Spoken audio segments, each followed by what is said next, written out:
목포 출신 국회의원 김원입니다.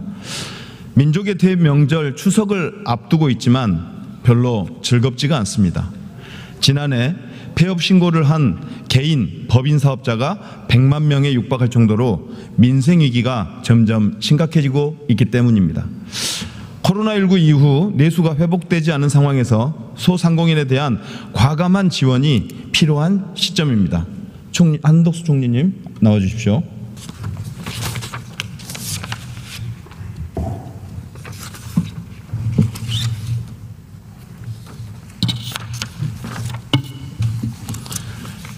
총리님, 윤석열 대통령께서 지난 7월 3일 하반기 경제정책 방향 및 역동경제 로드맵을 발표했습니다.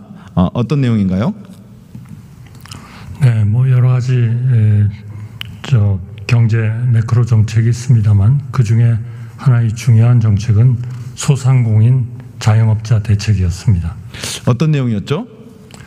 우선 경영 안정을 위해서 금융 쪽에서는 정책자금 상환 연장 대상을 확대했고, 대출 상환 기간을 위한 전환 보증을 신설했고, 대환 대출 요건을 대폭 완화했습니다. 그래서 7% 이상 고금리 대출을 저금리 4.5% 고정금리로 대환을 하는 대책이 되겠습니다. 그리고 고정 비용으로서는 특히 그 소상공인을 돕기 위해서 배달료, 이거를 영생 음식점을 대상으로 연 30만 원에서 50만 원 정도 지원하는 걸 했고요. 임대료는 착한 임대인 세액공제를 1년 연장했습니다. 전기료 20만 원 지원 대상을 연 매출 3천만 원에서 6천만 원으로 확대했습니다. 그리고 인건비를 절약하기 위한 키오스크, 서빙 로봇 등 기기 보급 지원을 확대를 하기로 했고, 관리비 등의 절감을 위해서 표준 계약서 활용을 유도하기로 했습니다. 네네. 소상공인에 대한 정책 발표였다고 말씀 주셨고, 소상공인 68만 명을 대상으로 배달료를 연 30만 원을 지원해 주겠다고 하셨습니다. 하루에 800원꼴이더라고요. 이게 효과가 있을까요? 글쎄요. 그러나 하여튼 그 배달료라는 게 지금 아까도 잠깐 얘기가 나왔습니다만은 쿠팡 같은 데가 9.8%다는 거는 그거는 배달료가 아니고요. 수수료입니다. 네. 말하자면 2.1 그 얘기는 배달요금은 1,900원에서 2,900원입니다. 네, 소상공인들이 제일 힘들어하는 게 말씀하신 것처럼 최근 급격하게 인상된 배달의 민족 배달 수수료입니다.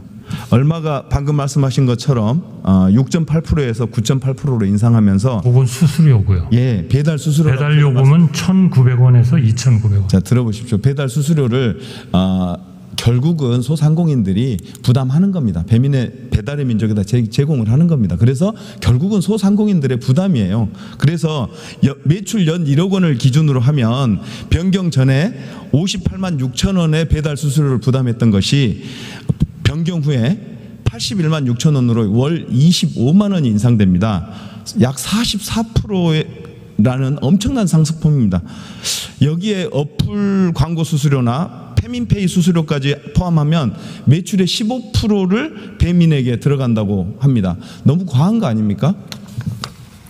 이런 수수료나 어떤 서비스에 대한 그 수가는 사실 일률적으로 이게 너무하다, 너무하지 않다라고 얘기하기는 좀 어려울 것 같습니다.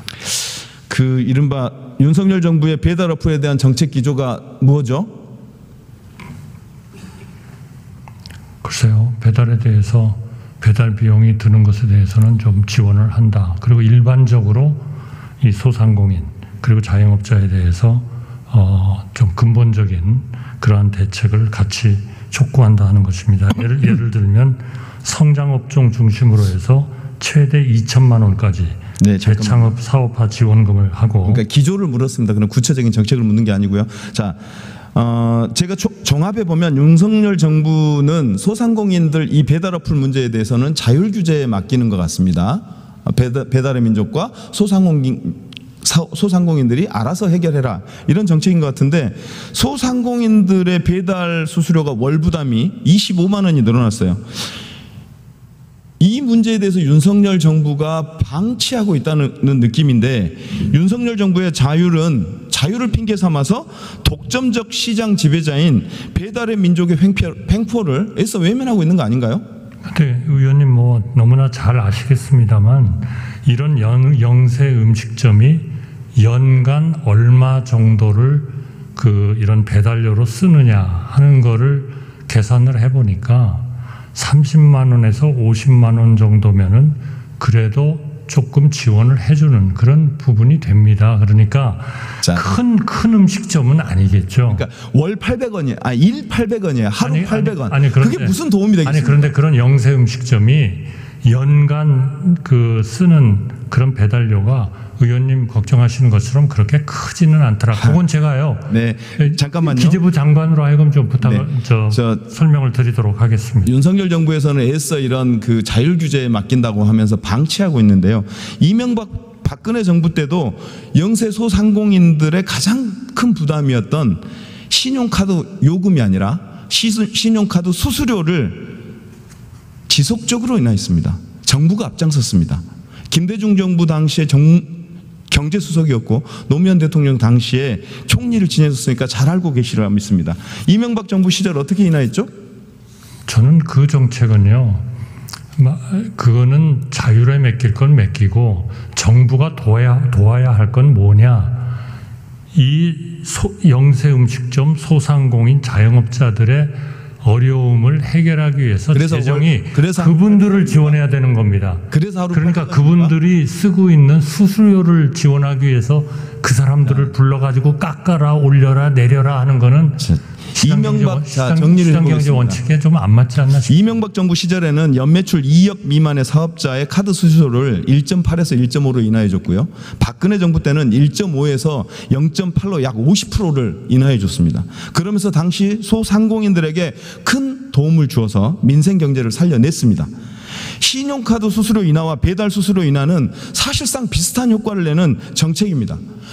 당시 과거 정부에서 했던 일들을 왜 윤석열 정부에서는 애써 외면하는 겁니까? 의원님, 이렇게 정부의 그런 행정력, 법에 의해서 주어져 있지도 않은 권한을 가지고 활용해서 내리는 게 옳다고 생각하십니까? 예. 그렇게 해야죠. 그러면 정부가 의원님, 다른 기업도 아니고 의원님, 대기업이나 이렇게 잘 사는 사람도 아니고 영세 소상공인들, 오늘 내일 하고 정말로 하루 앞날을 예측하지 못하는 소상공인들의 가장 큰 부담인 배달 수수료를 인하해 주는 문제에 대해서 정부가 외면하는 게 그게 정답입니까? 의원님, 그렇다면은 이분들이 내는 비싼 은행 이자를 위해서 2조를 정부와 금융위원회가 나서 가지고 환불을 해준 거는 어떻게 생각하십니까? 이자 감면이나 아니 어떻게 생각하세요? 그것도 잘한 겁니다. 잘한 겁니까? 네, 잘한 겁니다. 앞으로 계속 정책을 그렇게 해야 됩니까? 그럼요. 할 수 있습니다. 아니 금융기관의 경쟁을 촉진해 가지고 서로 금리를 낮추도록 하지 않고 계속 필요할 때마다 불러가지고 내려라 올려라 이렇게 하는 게 맞습니까? 필요하면 해야죠. 그러려고 정부가 있는 거 아닙니까? 정부가 그런 일을 하기로 있습니까? 그러면 법을 만드셔야죠. 법이 필요하면 법을 만들어 주셔야죠. 자, 소상공인들에 대한 전기요금 지원 얘기하셨는데요. 연 20만 원이라고 하셨습니다. 하루에 얼마인 줄 아십니까? 550원입니다. 껌 한 통 값도 안 됩니다. 어떻게 이런 정책을 가지고 소상공인들에 대한 지원 대책이라고 얘기합니까? 그러면 그분들의 한 달에 내는 요금을 얼마 정도로 다른 걸로 하지 마시고요. 그래서 하나 더 묻겠습니다. 아니요. 영세 가구가 한 달에 내는 전기요금을 얼마로 생각하고 계세요? 저는 그런 전체적인 얘기보다는 지금 정부의 정책이 얼마나 실효성이 있는가를 묻고 있는 거 아닙니까? 자, 들어보세요. 이 연 20만 원 지원해주는 이 전기요금 감면 혜택 집행률이 얼마입니까? 그렇게 자랑하고 계시는데? 제가 자랑을 하진 않았습니다. 자랑하셨잖아요, 방금. 아니 훨씬 더 해드리면 좋죠. 그러니까요. 그러나 재정이라는 것이 그게 그렇게 항상 무슨 밑에서 나오는 분수처럼 그렇게 아무 때나 갖다 쓰는 게 아니지 않습니까? 네, 윤석열 대통령께서는 포퓰리즘적인 현금 나눠주기 식이 아니라 도움이 절실한 소상공인들에게 맞춤형으로 충분한 지원을 하겠다고 약속했습니다. 하루 800원의 배달 수수료 지원, 그리고 하루 550원 전기요금 지원. 껌값도 안 되는 이 지원으로 어떤 도움이 될까 심히 걱정입니다. 정말 맞춤형 배달 수수료 인하인지 정말 걱정입니다. 온누리 상품권에 대해서 묻겠습니다. 소상공인 맞춤형 지원 대책에 온누리 상품권 확대도 있죠? 네. 도입 취지가 뭡니까? 그거는 전국에 있는 모든 그런 소상공인들이 있는 전통시장 이런 데서 매출을 늘리기 위한 것이죠.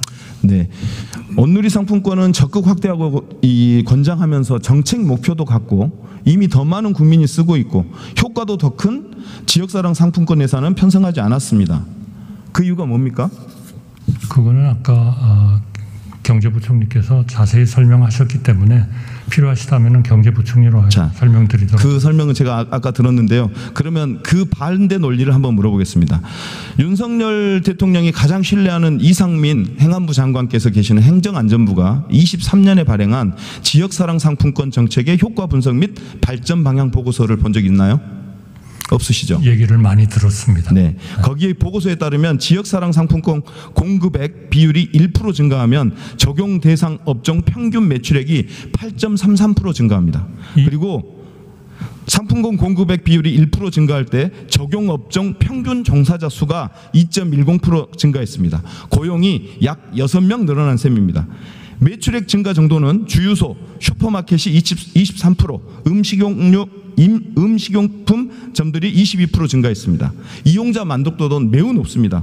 이처럼 지역사랑 상품권은 행안부가 분석하기에도 매우 긍정적입니다. 그런데도 내년 예산이 없습니다. 어떻게 합니까? 저는요, 이런 평가가 나와 있는 의원님이 보신 그 페이퍼도 있지만 지역사랑 상품권에 대한 좀 학문적인 그런 연구를 한 데는 부정적으로 보는 그러한 데도 많습니다. 그러니까 정부라는 거는 제가 어느 게 옳다 그러다가 아닙니다. 정부로서는 여러 가지 안을 보고 그리고 현실적으로 어떤 형태를 밟아서 이것이 발행이 될 것인가를 봐야 되지 않겠습니까? 우선 첫째로 이거는 완전히 지방사업으로서 예산과 같이 전부 다 이미 중앙정부로부터 지방의 사업으로 내려가 있는 사업입니다. 그리고 이 효과를 스터디한 사람들은 그렇게 소비 촉진 효과가 많지 않다. 이런 페이퍼들도 많거든요. 그러니까 의원님, 지금 생각하신 그런 의원님의 주장하시는 그런 것하고 앞으로 더 논의를 해보시죠. 네, 그리고 우리 좋습니다. 논의를 더 하기로 하고 경제부총리로 하여금 제가 한번 설명을 자, 긴축 재정을 이라는 미명하에 윤석열 정부는 지방정부 지원회사를 대폭 삭감했습니다. 지금 현재 지방정부 다 죽을 맛입니다. 거기에 이런 지역사랑 상품권이라고 하는 것을 중앙정부의 몫으로 맡아준다면 지방정부의 살림에 숨통이 트일 겁니다. 지방정부 없이 어떻게 중앙정부가 있습니까? 그거는 너무 단순한 말씀이시고요. 재정이라는 것이 재원과 함께 사업을 지방에 넘겼으면 지방이 전이받은 그러한 자금을 가지고 그 사업을 해야 될 거 아닙니까? 네. 그런데 왜 그건 그거고 또다시 중앙정부 보고 이거를 대달라. 이러면 재정이 운영이 되겠습니까? 지방정부가 죽어요. 지금 할 돈이 없어요. 아니, 죽는다는 거는 같이 한번 검토를 해봐야죠. 그러니까 사업을 내렸으면 지켜줘야죠. 네, 총리님 제 얘기도 좀 들어주세요. 껌껌이 그렇게 하면 어떻게 재정이 운영이 돼요? 네, 뭐 중앙 정부의 고민도 모르는 바는 아닙니다만은 이 지방 사랑 상품권에 대해서는 효과성이 아까 행안부가 분석한 대로 효과성이 압도적으로 좋기 때문에 온누리 상품권과 더불어서 중앙 정부가 책임져 주면 좋겠다. 그 액수나 비중은 논의할 수 있다. 이게 민주당의 유연한 생각인데 앞으로 얘기할 생각 있습니까? 의논할 생각 있습니까? 지금으로서는 없습니다. 거 봐요. 이렇게 닫고 있으면서 무슨 논의를 왜냐하면 너무나 여러 가지 효과도 미흡하다는 그러한 연구 보고서도 나와 있고 지방에 다 이미 준 것이고 왜 다시 그거를 저는 그래서 이 25만 원 상당의 지역사랑 상품권을 국민에게 주자라고 하는 민생회복지원금 특별법에 대해서 반대하는 게 저는 이런 생각이 드는 거예요. 자꾸 이런 의혹이 드는 거예요. 소상공인들을 위해서가 아니라 지역화폐는 죽어도 안 된다는 건데 이재명 민주당 당대표의 대표적인 업적이자 대표 브랜드인 이 지역화폐를 국민 머릿속에서 지우겠다는 정치적 의도 아니면 뭐냐 말이에요. 해석이 안 돼요. 그러면 설명드리겠습니다. 소상공인을 위하지 않는 정부가 어려워진 소상공인이 딴 사업으로 가겠다고 하는데 2천만 원을 지원합니까? 점포 철거비를 250만 원에서 400만 원으로 지원합니까? 소상공인을 원하지 않는 정부가 그런 엉터리 같은 짓을 할 거라고 생각하십니까? 자, 소상공인들한테 한번 물어보세요. 뭘 도와주는 게 제일 도와주는 건지. 소상공인들은 압도적으로 배달 수수료를 인하해 달라는 게 소상공인들의 한결같은 마음이고요. 그래서 소상공인들의 마음을 이 윤석열 정부가 모르고 있는 겁니다. 그래서 그것을 민주당이 얘기를 해주는 것이고요. 네. 지금 귀를 닫고 있잖아요. 저희 민주당에서 다시 한번 지원 금액부터 시작해서 지원 방식, 지원 대상까지 폭넓게 유연하게 논의하자고 하는데 귀 닫고 계시잖아요. 안 한다고 얘기하시잖아요. 그런 태도를 어떻게 여야 협치를 하고 소상공인들을 위한 정말 제대로 된 현장에 맞는 대책을 어떻게 만들어내겠습니까? 저희는요, 기본적으로 우리 경제를 살리고 이 소상공인을 일종의 맞춤형으로 돕는 일은 그렇게 25만 원, 35만 원을 일률적으로 현금으로 지역사랑 상품권으로 그렇게 주는 것이 아니라고 생각합니다. 네, 배달 수수료 1,800원, 전기세 월 550원.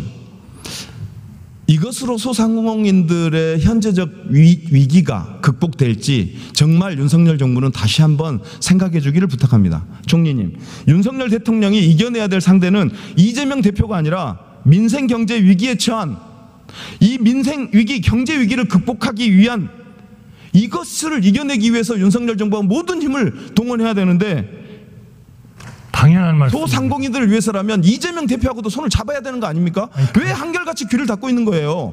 귀를 닫다니요? 저희가 왜 귀를 닫습니까? 너지 안 한다며요. 아니 그거는 효과가 없다고 판단하지 않습니까, 우리가?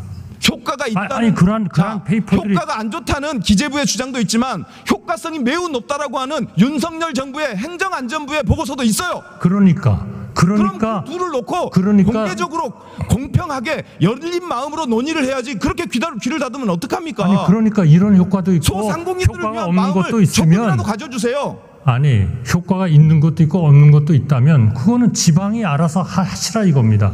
그러니까 재원과 사업을 다 넘겼잖아요. 아니 재정을 어떻게 운영을 합니까? 그렇게 해가지고.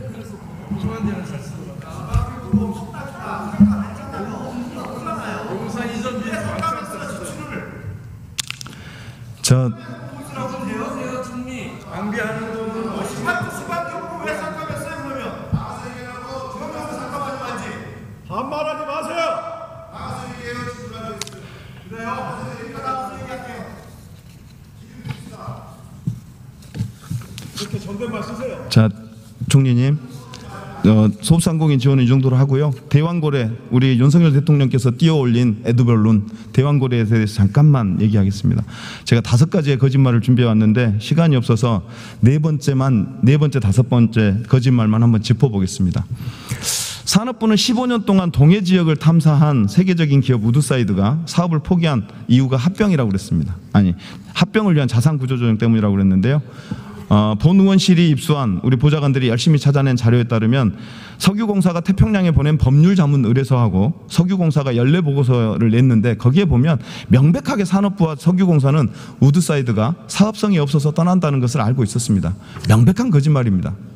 이 거짓말을 한 산업부에 대해서 조사할 용의가 있습니까? 현재로서는 그럴 생각은 없습니다. 자, 첫 번째 거짓말을, 두 번째 거짓말을 하는 게 낫겠네요. 우리 석유공사가 저희 의원실에서 요청한 자료들이 석유공사 팀장이 미국 출장에 간 출장 보고서를 제출해달라고 우리가 요청을 했었는데 기업 비밀이다, 영업 기밀이다, 국가안보 차원, 자원안보 차원에서 못한다 이렇게 답을 해왔어요. 근데 알고 봤더니 23년 국정감사 자료에 다 나와 있어요. PPT 좀 띄워주세요. 이미 여기에 보면 출장 간 이후 만난 업체 베이커 휴지와 할리버튼이라고 하는 세계적인 용역사를 만난 사실, 그리고 아브레우, 그 유명한 액트지어의 아브리우, 그리고 데이비드 모릭, 이런 이번 동해 대왕고래를 분석한 업체들이 다 연결되어 있는 게 나와요. 이런 걸 보면서 저는 이런 거짓말들을 보면서 해명이 하나도 안 됐는데 국민들한테 믿어달라고 하면서 지금 이번에 또 500억이라고 하는 시큐에이션을 올려왔어요. 저는 제가 우리 민주당 제가 산자의 간사로 있는 한 이 대왕거래 관련한 의혹 그리고 액트지오가 분석한 자료 이런 것들 공개적으로 제출하지 않으면 저는 이번에 이 예산에 대해서 단 한 푼도 동의해줄 생각이 없다는 점을 말씀드립니다. 들어가주셔서 수고하셨습니다. 수고하셨습니다.